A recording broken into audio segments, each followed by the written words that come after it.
শাসক দলীয় প্রধান ও উপপ্রধানের প্ররোচনা ও চক্রান্তের শিকার দীর্ঘ প্রায় ৭০ বছরের পুরাতন ঐতিহ্যবাহী একটি বটগাছ।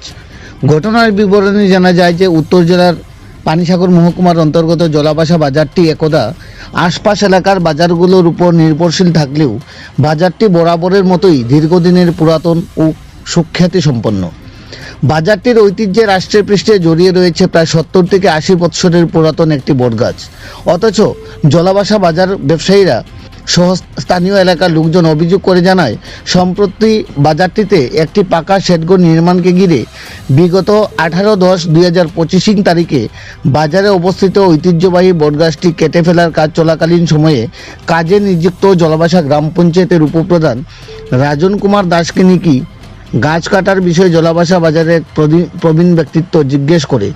রাজন নাকি প্রত্যুত্তরে জানায়, নবনির্মিত শেডঘর সহ নবনির্মীয়মান শেডঘরটি নির্মাণে সমস্যাজনিত কারণে বিধায়ক বিনয়ভূষণ দাসকে অবগত করে পঞ্চায়েত কর্তৃক বটগাছটি কাটা হচ্ছে। অথচ আশ্চর্যের বিষয় হলো, বটগাছটি কাটার পরবর্তী সময়ে বিগত 20/10/2026 তারিখে জলাবাসা বাজার কমিটির ব্যবসায়ীরা দেখতে পায় বটগাছের জায়গাটিতে কে বা কাহারা 4টি পাকা খুঁটি বসিয়ে জবরদখল করে চিহ্নিত করে রাখে। বিষয়টি প্রত্যক্ষ করে একে অপরের সাথে আলোচনাক্রমে তড়িঘড়ি বিষয়টি নিয়ে শিব মন্দিরে বৈঠক করে জবরদখলকারীদের খোঁজখবর না পেয়ে সংঘবদ্ধভাবে 4টি পাকা খুঁটি উপড়ে ফেলে বাজার কমিটির সদস্য এবং ব্যবসায়ীগণ। পরবর্তীতে এদিন সন্ধ্যায় পানিসাগর থানার এক পুলিশ আধিকারিক নাকি পেকুছড়া গ্রাম পঞ্চায়েতের প্রধান সঞ্জয় দাসের ছোট ভাই সমীর দাস এর অভিযোগ মূলে বাজার কমিটির প্রেসিডেন্ট রানা বদ্দর নিকট খুঁটি উপড়ে ফেলার বিষয়টি নিয়ে জানতে চাইলে বাজার কমিটির ব্যবসায়ীদের মুখে সব কথা শুনে ফিরে আসে পানিসাগর পুলিশ। এরই মধ্যে কিছুটা সময় অতিক্রান্ত হওয়ার পর বিগত 16/3/2026 তারিখে জলাবাসা তহসিল কর্তৃক একটি জরিপের নির্দেশ জারি করে। সেই মোতাবেক জলাবাসা বাজার কমিটির ব্যবসায়ীরা বিষয়টি নিয়ে পানিসাগর মহকুমা শাসক সুশান্ত দেববর্মার নিকট আপিল করে এবং সঞ্জয় ও সমীরের পিতা গুণমণি দাসের কার নিকট থেকে দলিল মোতাবেক জায়গাটি ক্রয় করে সে বিষয়ে স্পষ্ট জবাবদিহি জানতে চাইলে মহকুমা শাসক বিষয়টি নিয়ে একটি যৌথ হিয়ারিংয়ের দিন তারিখ ঘোষণা করেন। কিন্তু বাজার কমিটির ব্যবসায়ীরা অভিযোগ করে জানায়, মহকুমা শাসক ব্যবসায়ীদের মূল বিষয়টিকে আড়াল করতে গিয়ে সঠিক উত্তর দেয়নি বলে অভিযোগ। এমতাবস্থায় বিষয়টি পানিসাগর মহকুমা শাসকের হস্তক্ষেপ সহ বিচারাধীন থাকা সত্ত্বেও বিগত 25/6/2026 তারিখে জলাবাসা তহসিল কর্তৃক দ্বিতীয়বার পুনরায় জরিপের নির্দেশ জারি করে। সেই মোতাবেক বাজার পরিচালন কমিটির জনাকয়িক প্রবীণ ব্যক্তিত্বরা নাকি ওই দিন জরিপস্থলে হাজির হলে প্রতিপক্ষ সঞ্জয় ওর ভাইয়েরা সংঘবদ্ধভাবে নাকি মারমুখী ভঙ্গিতে লাঠি সুটা নিয়ে স্বাভাবিক পরিস্থিতিকে অগ্নিগর্ভ পরিস্থিতিতে রূপদানে অপচেষ্টা করে। এমতাবস্থায় প্রবীণ ব্যক্তিত্বরা নিজেদের মানমর্যাদা বাঁচাতে সহ নিজেদের আত্মরক্ষার্থে জরিপস্থল ত্যাগ করে প্রাণে বেঁচে চলে আসে। এ সময় ঘটনা চলাকালীন সময়ে প্রতিপক্ষ সমীর সঞ্জয়েরা ওই জবরদখল জায়গাতে এক প্রকারের জোর জবরদস্তিভাবেই পাকা ঘর নির্মাণ কাজ চালিয়ে যাচ্ছেন। এই মর্মে জলাবাসা বাজার পরিচালন কমিটির সদস্যরা বিষয়টি নিয়ে বিগত 6/7/2026 তারিখে বৃহৎ পরিসরে জলাবাসা এলাকার লোকজনদের স্বার্থে বৈঠক আহ্বান করেন। যদিও নাকি ওই বৈঠকে জলাবাসা গ্রাম পঞ্চায়েতের উপপ্রধান সহ সমীর দাসকে আমন্ত্রণ জানানো সত্ত্বেও এরা নাকি উপস্থিত হতে অসম্মতি প্রকাশ করাতে বৈঠক থেকে 3 সদস্যকে একটি প্রতিনিধি দল সমীর সঞ্জয়ের ভাই অরূপ দাসকে বিষয়টি অবগত করে পাকা ঘরটি নির্মাণে সাময়িক বন্ধের আবেদন জানান। যদিও এতে কোনো কর্ণপাত করেনি বলে জানায় বাজার পরিচালন কমিটির সদস্যরা, বরং মহকুমা শাসককে এক প্রকারের রক্তচক্ষু দেখিয়েই তড়িঘড়ি পাকা ঘর নির্মাণ করে 9 জুলাই রাত্রিতে পাকা ঘর গৃহপ্রবেশ অনুষ্ঠান সুসম্পন্ন করে। বাজার পরিচালন কমিটির সদস্যরা অভিযোগ করে জানায়, বটগাছ কেটে অধিকৃত জায়গাটির চৌহদ্দির সাথে সমীর সঞ্জয়দের পিতা গুণমণি দাসের ক্রয় করা জমির চৌহদ্দির চারপাশের কোনো মিল নেই। তাহলে জলাবাসা তহসিলদার পুলক পাল এবং পানিসাগর মহকুমা প্রশাসনের ডেপুটি কালেক্টর বাবুল মালাকার কি করে কোন বৈধ নথিপত্রের নিরিখে ওই জায়গাটি জরিপ করে চিহ্নিত করে প্রতিপক্ষকে প্রদান করেন? এমনকি বাজার কমিটি কর্তৃক পাকা খুঁটি উপড়ে ফেলার সময় জলাবাসা গ্রাম পঞ্চায়েতের উপপ্রধান ও রাজন দাস ও জবরদখলকারী সমীর সরজমিনে উপস্থিত থাকা সত্ত্বেও কেনই বা কোনো অজ্ঞাত কারণে খুঁটি বসানোর বিষয়টি আড়াল করে রাখে? এছাড়াও জবরদখলকৃত জমিতে বিগত প্রায় 70-80 বছর যাবৎ ঐতিহ্যবাহী বটগাছটি বর্তমানে থাকাতে সমীর সঞ্জয়ের পিতা গুণমণি দাস কী করে বিগত 1992 সনে ওই জায়গাটি ক্রয় করে, আর কেনই বা 1992 সালে ক্রয় করা জমি বিগত 2011 সালে নামজারি করে। প্রশ্ন হচ্ছে, জায়গাটির প্রকৃত মালিক হওয়া সত্ত্বেও কেনই বা সঠিক সময়ে ক্রয় করা জমিটি নামজারি করেননি। এই সমস্ত প্ররোচনা চলাকালীন সময়ে লোকমুখে গুঞ্জন চলছে জলাবাসা বাজারটির ভূমির পূর্বতন প্রকৃত মালিক রশিদ আলী এর উত্তরসূরি তথা ওয়ারিশ সূত্রে বর্তমান ঊনকোটি জেলার কৈলাসহরস্থিত আব্দুল লতিফ এখনও জীবিত রয়েছেন। বহু প্রাচীন এবং ঐতিহ্য বহনকারী জলাবাসা বাজারটির ভূমি আগ্রাসনে প্ররোচনাকারীদের বিরুদ্ধে সোচ্চার হয়ে বর্তমান ওয়ারিশদার আব্দুল লতিফও ওদের পুরাতন ভূমি ফিরে পেতে প্রয়োজনে প্রশাসনের দরজা কড়া নাড়তে পারে বলে ইঙ্গিত প্রদান করেন। পানিসাগর থেকে নিজস্ব প্রতিনিধির রিপোর্ট, শ্যামলী ত্রিপুরা। আমাদের বলছো আজকে যে এখানে একটা নতুন বিল্ডিং তৈরি করে দোকান গুছিরা, এই দোকান গুছিরা আজ থেকে 70 বছর আগ পর্যন্ত সেটা বাজারে আমরা অন্য এলাকার ক্রেতা সবই এখানে আসত এবং ওই তাদের যে পর্চাটা, এই পর্চাটা সুস্পষ্টভাবে উল্লেখ আছে যে শুক্রবার এবং মঙ্গলবার এই 2 হাটবারের জন্য এই রাস্তাটা উন্মুক্ত হয়। কিন্তু আমরা দেখলাম কি যে না, ওই জায়গাতে একটা বিরাট একটা বলকা ছিল, মিনিমাম বয়স 50 বাতাবাজি হইব। তো এখানে একটা বলকা ছিল, এটা এটা তৈরি করার প্রক্রিয়াটা কাটা হয়েছে। তো ওই গাছটা কাটা হয়েছে। তো কাটার পরে আমরা বাজার কমিটির সহযোগে অত্র এলাকার এই জলাবাজা গাঁও পঞ্চায়েতের উপপ্রধান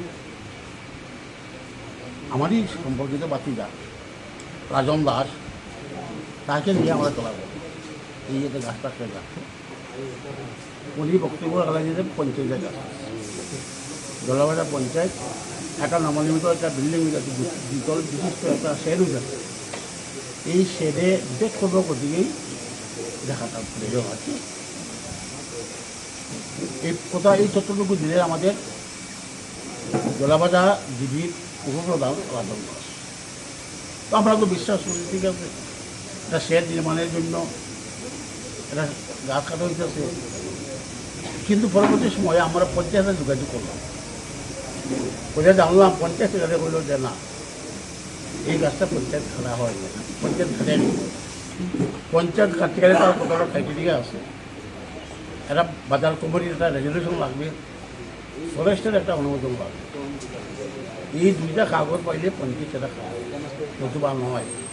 তো আমরা বুঝলাম যে না, এখানের মধ্যে একটা কিছু একটা আছে। যেহেতু উপপ্রধান বললেন যে পঞ্চায়েত কাছে, পঞ্চায়েত থেকে বললো যে না, আমরা একটা গাড়ি নাই। তো আমরা সিদ্ধান্ত নিলাম যে এখানে একটা কিছু বলছে। তো যদি বলতো তো আমার শুরু থেকে বলতে হবে, সময় দরকার আছে। যখন ফার্স্ট ডিক্লারেশন আসলো, তো আমরা এটা অ্যাভয়েড করছি যে আমরা ফার্স্ট ডিক্লারেশন আমরা যাবো না। না গিয়ে আমরা বাজার কমিটির সহযোগে একটা প্রতিনিধি দল পানিসাগর সাব ডিভিশনের সম্মানিত একজনের সাথে আমরা সাক্ষাৎ করি। বাধ্যবাবু দেখতে হলো যে আপনি ডিক্লারেশনটা বন্ধ করবেন।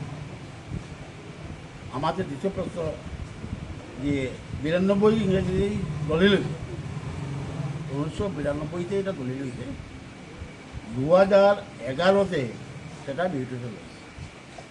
এটা মিউটেশন কী হলো, জায়গাটা ওই মালিকের দখলে না এক, এবং এখানে একটা অতি প্রাচীন একটা বট গাছ আছে। এরপরেও কে বা কাহারা এটা নামটাকে বোঝা দিল, আমরা সেটা দাম করি। এই তথ্যটুকু আমাদের যখন বটকা খাওয়া হয়েছে, ওদিনও রাত্রে এবার খারা কুটা মারছে।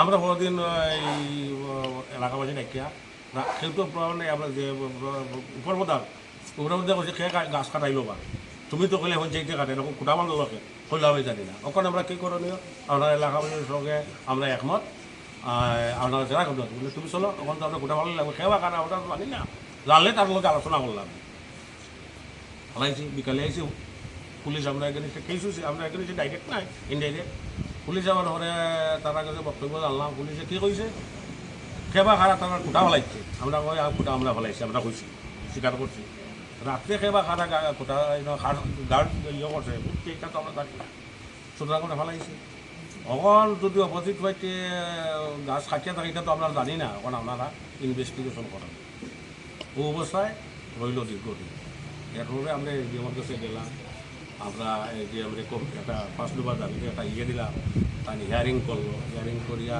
যে জিনিসটা আমরা হওয়ার কথা সেটা আমরা তাই এখন পর্যন্ত সাপ্লাই করে দিই 2011 1992 এটা দলিল হইল আর 2011 এটা হইল মিউটেশন হইল এটা কীভাবে হইল আপনার কাছে ওই দিন যে তহসিলদার বাবু আইলো আইয়ার একতরফা সই তারা মানুষ মনে 70-80 জন মানুষ আনছে বাইরের মানুষ অনেক চিনিও না অনেক চিনি লাঠি সুটা লইয়া আমরা তো মাইক করাতে আসতাম না বা ঝগড়া যার সহযোগিতা লাগে কিন্তু এই সহযোগিতা আমরা করতাম পারছি না এমনভাবে উত্তেজিত হয়েছে তারা এমন ব্যবহার করছে আমরা থাকা থাকলে আমরা মাইক খাই প্রশাসন বলতে তহসিলদার সামনে এই তারা একটা বিল্ডিং থাকা সত্ত্বে মানে শেডঘর থাকা সত্ত্বে তারা